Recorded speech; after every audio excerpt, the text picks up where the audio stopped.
Coba bayangkan, kalian sedang berada di kebun binatang. Di satu sisi ada gajah yang besar namun jalannya lambat. Lalu di udara, burung berterbangan dengan lincah.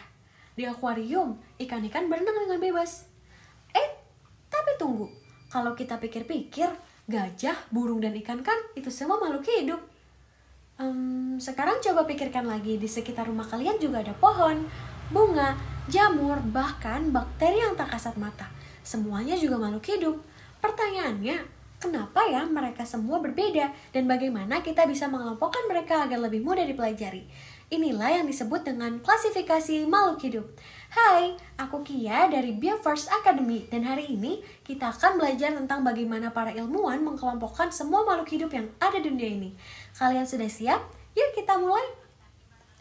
Untuk mengelompokkan makhluk hidup, para ilmuwan menggunakan berbagai metode.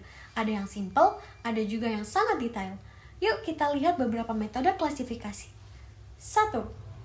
Metode empiris. Mengelompokkan makhluk hidup hanya berdasarkan dengan urutan alfabet tanpa melihat karakteristiknya. 2. Metode rasional. Lebih akurat karena mempertimbangkan karakteristik makhluk hidup. Dibagi lagi menjadi 1. Sistem praktis. Berdasarkan manfaat, misalnya tumbuhan obat versus tumbuhan pangan. 2. Sistem artifisial berdasarkan ciri tertentu seperti bentuk atau habitat. Contohnya, Aristoteles membagi hewan berdasarkan cara bergerak atau berjalan, berenang, dan 3. Sistem natural berdasarkan morfologi dan anatomi dikembangkan oleh Carolus Linnaeus. Dan 4. Sistem modern menggunakan analisis DNA, biokimia, dan genetika untuk melihat hubungan kekerabatan. Jadi, makin kesini klasifikasi semakin canggih dan akurat. Ketika para ilmuwan ingin mengelompokkan makhluk hidup, mereka mengikuti 3 prinsip utama. Yang pertama, mengidentifikasi ciri-ciri makhluk hidup. Contohnya, jika kita ingin mengklasifikasikan burung, kita lihat apakah ia memiliki sayap, paruh, dan bulu. 2.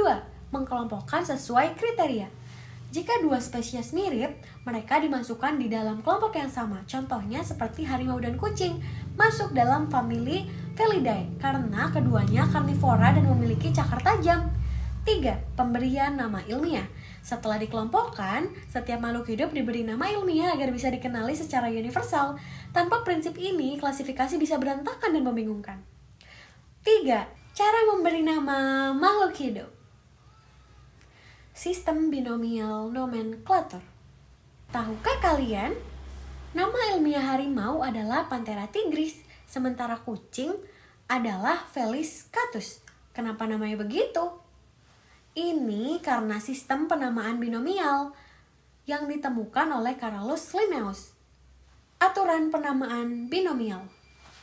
Nama terdiri dari 2 kata. Kata pertama, nama genus, diawali huruf besar, dan kata kedua, nama spesies, diawali dengan huruf kecil. Jika ditulis dengan tangan, harus digarisbawahi. Contoh, Homo sapiens. Jika diketik, harus dicetak miring, Homo sapiens. Contoh nama lain, padi.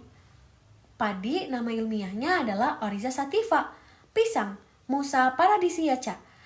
Anjing, Canis lupus. Jadi, setiap makhluk hidup punya nama ilmiah yang unik supaya tidak tertukar dengan yang lain. Klasifikasi makhluk hidup.